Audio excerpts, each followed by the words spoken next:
That was the closing bell sponsored by Tastyworks. Dow, S&P, and NASDAQ all closing to the downside in a down week for the markets, as Ines was just pointing out. Today, Dow closing off 349 points, so off the lows of the day. S&P off just around 1.5%. The NASDAQ, a lot of those larger tech companies taking a hit as we see rates get a boost, but NASDAQ off just around 2.5%. We want to bring in Jas Thandi, Aon partner of portfolio strategy, and Jeremy Schwartz, WisdomTree's Global Chief Investment Officer. Jas, let me start with you because a down week for the market. Certainly we have been in a downtrend, we can say, over the last several weeks. What's your takeaway from the action that we saw today?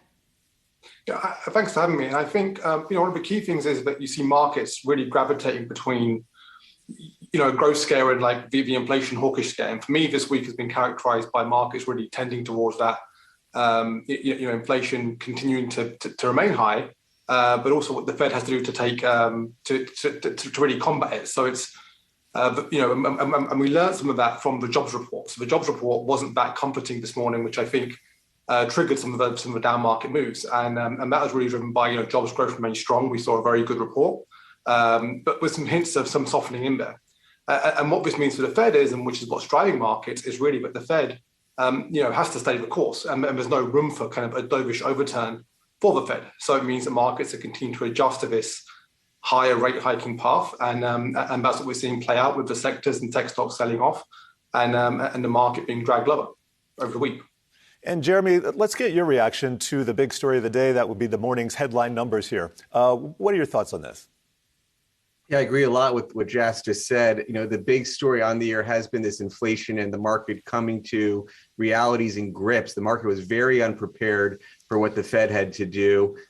You even heard Yellen admit she was wrong on inflation recently.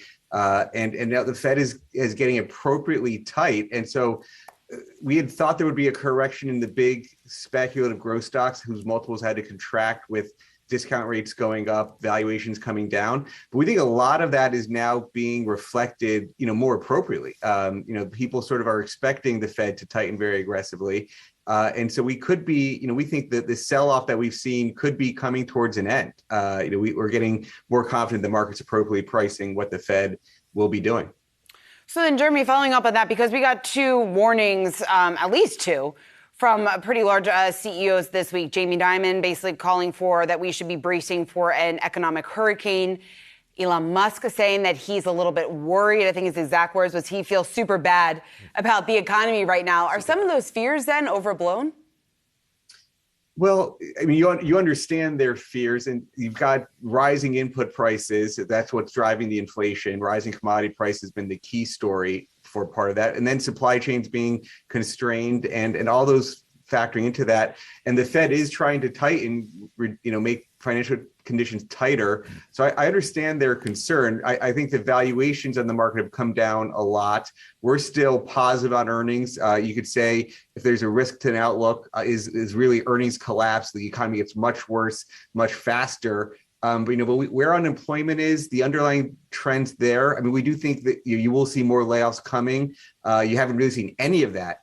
You saw maybe Elon doing some of that, getting ahead of that comment.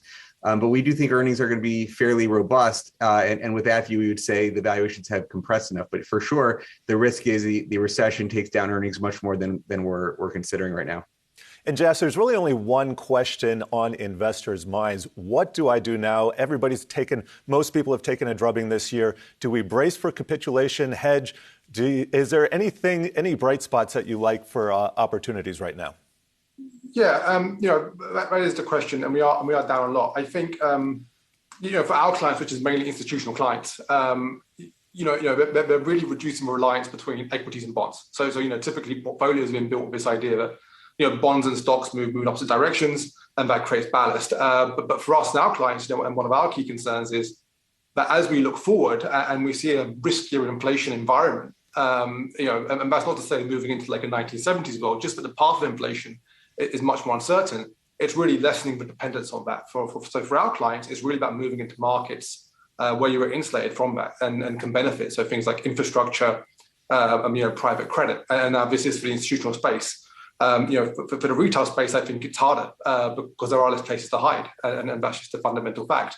but I think we will start to see some more sector differentiation and style differentiation, which is one thing that is open to play with for everybody. But for our clients, it's definitely a move away from those public markets and more into the alternative space. Jamie, what do you think? Where are you seeing opportunity right now? I agree on it's been a challenge for the traditional 60-40. Commodities, I think, are another thing I would add into Jas's alternative list. I think given rising inflation is the key risk to the markets, I would still think about commodity exposures. The cost to roll these futures are not what they used to be, where it costs you 7-8% a year for 2 decades. You have now sharper backwardation where the futures prices are below the current prices. And so I think commodities are one solution to some of those inflation challenges. Other sort of liquid alternatives, managed future strategies are another, where they can ride trends up and down and go short things like bonds as they have been all year. But I think even classic high dividend stocks, you say, what are the factors that are working? It's been a mega sell-off in growth, but high dividends, our high dividend fund is up almost 10% on the year. So you do see that opportunity for factors to do well. I think values could continue to do well in light of all this uncertainty that we have. And Jas, any other alternative investments that you like right here? We're talking about commodities. We've done that. We have crypto. We also have volatility, real estate, anything in those arenas.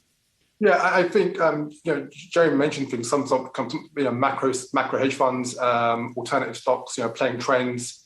Really, anywhere where you can capitalize on differentiation between asset classes is where you'll see opportunity.